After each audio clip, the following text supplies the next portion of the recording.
Right, when I was doing this, right, it was kind of going okay, but this bank of reeds down here, I blocked it in way too far. I blocked it in right up here, okay? And that in itself meant that when I started putting the details over the top, they were pushing right up to this. So I was ending up with very little river here, okay? There ain't that much river there anyway. No, but, truth, but you know, I've got to make sure that the bit I block in is kind of here, right, which is quite low, because you've got all this river showing through, and then you just put the details over the top, okay? So I decided I didn't want to do that, and I decided that I had to correct it. Now, I go on about transparent and opaque and semi-transparent acrylics, don't I? you do. Now, Which is jolly good, because I didn't know there were such things until you pointed out to me. This blue is this Reeves. I have no idea what that is, but I believe that is opaque. So it's all okay up here and whatever, you glaze over the top of it if you need to. So that blue was also down here.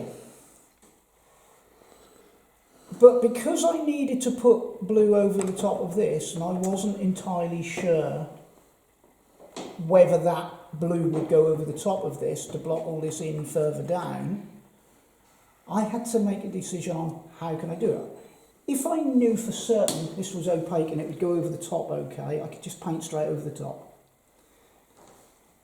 But if you have a transparent colour, you can't, okay? So I would have been painting over the top of this, and I'd have ended up with bits like this. This is a semi-transparent colour I've got going on here, and it's not showing up. Yeah. Okay, I need that to show up more than that, and the way I would do that, I need it to show up more like this.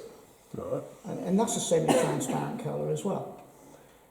If I was to get a piece of mixing white and mix with that, or maybe another opaque green, greens are usually transparent though, I could make that stronger, and then I could put these details over the top of that black. But as it is, the black's showing through there.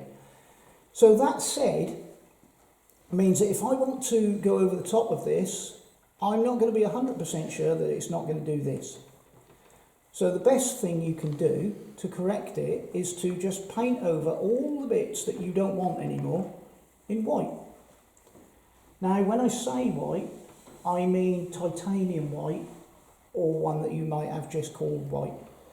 Okay, zinc white I don't think will be strong enough, and mixing white is just for mixing. So you would paint over everything that you don't want to keep, okay, and then you can paint over the top of that. Yeah? Mm-hmm. So it's like, whenever there's a mistake in anything, people seem to make a big deal of it, but my thoughts are, if I've made a mistake, what's the best thing I can do? And that's go back to the white of the paper. Stands to reason for me.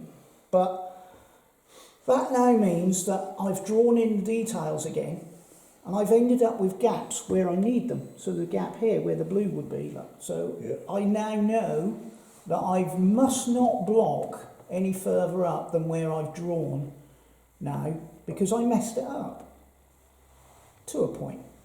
So now I can draw up here, I can then start putting the details on top of all these blocked areas and know that I'm going to have enough blue left.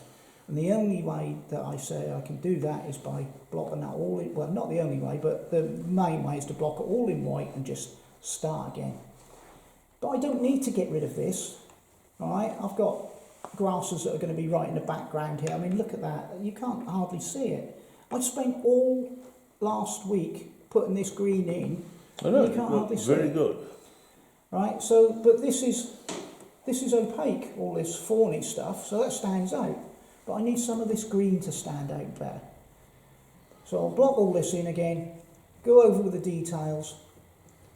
If I need the details more opaque, yeah it is, then I'll put in a bit of mix and white, or an opaque green if there is such a thing, and then go over the top of the blue or whatever it is I put in here now. Okay, so what I'm going to do now is I'm going to start again, and I'm just going to go downwards. I'm going to block in this area in the background colour of the dark, we'll call it black, it isn't black, but we'll call it black, in the shape that I want. I'm then going to draw in all the details over the top, but I'm going to glaze over the top of them to make them push back a bit so they aren't so opaque. Okay, because they'll be in shadow. Then I'm going to put my blue in and bring it right down here. Okay, and this as well, and I'm going to glaze over the top of that with colour to bring out a bit of vibrancy, hopefully.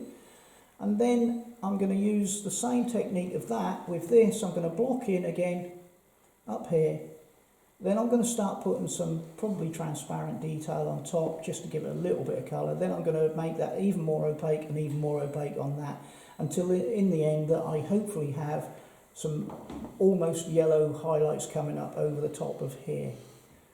Alright, so block it in, but make sure you can either turn your transparent paint into opaque or that you're using an opaque paint.